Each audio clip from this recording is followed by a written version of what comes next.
what do enterprises need to do and social media organizations need to do to go down a more responsible path?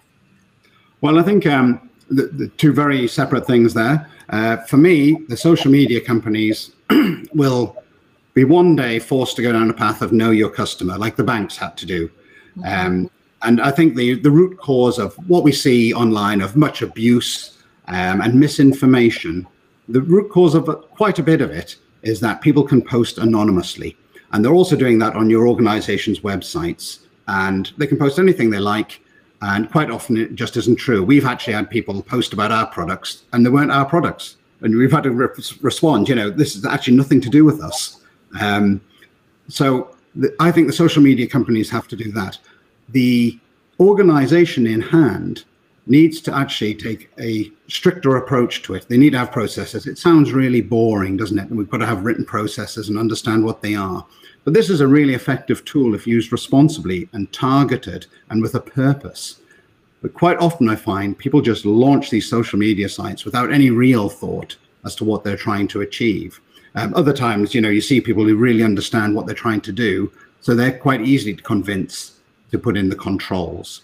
The other thing I'd say they've got to be aware of is when you outsource to a third party to manage your social media, I've seen a lot of that, and the quality is really substandard on a lot of occasions, and nobody's monitoring it. It's the classic thing, you've outsourced something and you just leave it alone. Well, you can't. You actually have to monitor everything on social media all the time. You need to monitor for fake sites. You need to monitor for quality of postings. You need to monitor for activists or hackers posting on your site. It's non-stop. It's not all an outgoing message. You have to be monitoring the whole environment.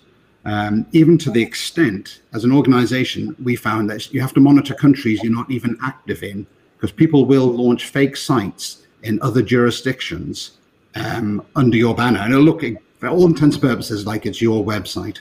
Absolutely. And I would think that that would come with it great reputational risk and potentially financial loss, correct? Yeah. I've seen studies on this where, in effect, what happens is if somebody has a bad experience on a fake site, it is you who would get blamed. So if this was, say, an ISACA fake site set up in another jurisdiction and somebody got a virus because of it, they will blame you, ISACA, for it, not the hacker, not the social media company. They'll blame the other innocent victim in this, which is the company whose social media site was being faked. Right. So there's a huge PR risk in this. And that goes wild in the media when something like that happens.